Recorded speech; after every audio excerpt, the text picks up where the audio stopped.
Hi guys, so today we have your challenge, and what we're going to do is we're going to build something, and this is called the pendulum. So what we've got here is we've got a few different things we can use to make this pendulum out of. So what is a pendulum? Effectively, it is a tennis ball or something that is circular, that has a bit of weight to it, that we're going to hang on the end of something that can actually has enough weight to swing back and forward. So we have a game later on where with the pendulum is going to swing back and forward in front of something you can hit and lunge against. So it becomes an obstacle for you to avoid, a bit like if you were fencing in real life, avoiding somebody else's sword movements. Okay, so what do we need? Well, we need a tennis ball. Ideally, that's the best thing we need. If you can't find a tennis ball, not a problem. Try and look for a massage ball. Maybe you have one of these around the house somewhere. They also look like this. And if you haven't got any of these, a bit of tape is quite good. Again, a little bit of weight to it, and it is quite circular. You can even use fruit if you're really struggling. But remember, it might go off. So try and look for a tennis ball. Most people have a tennis ball at home. And then as well as that, you're going to need a shoelace and some string and some scissors to cut the string with. Remember, if you're using scissors, make sure you've asked mum and dad's permission to use this, and be very careful because they are sharp and you might need their guidance whilst using this. So what we're going to do is going to take the tennis ball to start with and the shoelace. So what we're going to do is we're going to measure out the shoelace and find pretty much halfway along, okay? So we're going to take the shoelace halfway along, we're going to wrap it around the tennis ball. So effectively, it's going all the way around the very middle of the tennis ball. Now, when you get to the other side, pinch the shoelace with 2 fingers and then turn it so that then both ends of the shoelace overlap, and then pull the other 2 pieces so it effectively gives you a cross on top of the ball. Now, being again very careful, a bit fiddly, so you have to be quite careful. Take those 2 pieces and pinch them on the opposite side of the ball. So you have your intersection or your cross here, and on the other side, you've then got your other intersection. This time, again, twizzle your fingers and make a cross, but this time, pull the shoelaces so they're actually going down another opening side, okay?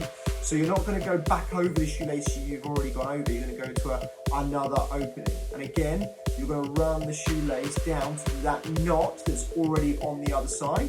And then again, turn your fingers round and take the bits of excess and run those again onto a new opening down the ball. So you're starting to look like it's got lines almost going in every single segment of the tennis ball. And then finally come back again to this knot that you have on the base and twist it just to make it secure. And this is when you, again, a little bit fiddly, this is when you can make your knot. So you're gonna go over and under, and you wanna keep this quite tight so it securely holds the ball. You might need to just replace some of the bits of string that might move. It's a bit fiddly, but when you've got it, it should be nice and secure. And again, another bit. So there you have it. So your ball has now, if you can see, has got a piece of shoelace running almost down every section of the ball, so it's nice and secure. So you can bounce the ball along and it stays in there nice and secure. Now you have these 2 bits of excess, which is great, because then what you can do is you can just do a nice little knot in the top like that. So now you've got a loop. Okay, and that loop's really good, nice and secure. So now what you do when you've got this loop is take your string. Now, you make the string as long as you need. Now, it's always good to have a little bit of excess because you might be hanging it from different heights depending on A, how tall you are, and B, where your lunging pad is. Take the scissors and cut the string. And then what you can do with this is thread this through the loop, and then at the top, just make a little bow, or a little loop if you want, like that, so you can hang it on something like that. Or you've got a bigger loop in case you want to hang it over something a bit wider. So there is your pendulum. And then for the game, it's going to be there and it's going to move backwards and forwards, and you have to find the right timing to to get either side of the ball when you're making your fencing actions. So that is how you make your pendulum. So be very careful, making sure that you only use the scissors when you're under permission. Here's a whole variety of different things you can use, and you need shoelace, some string, and something heavy and spherical, and you're good to get going on one of your games. And this is something that will always help you with some fencing practice. Enjoy!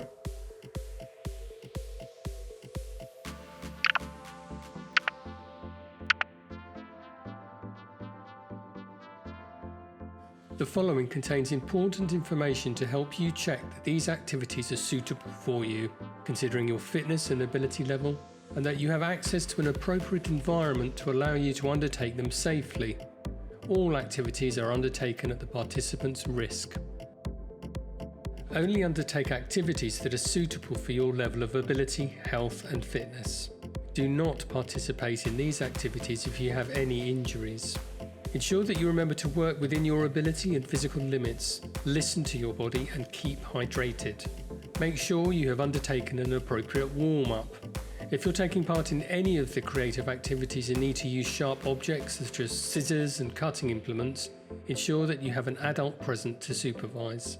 Any homemade fencing equipment is only to be used when replicating the movements and not to hit others or engage in a fencing bout with.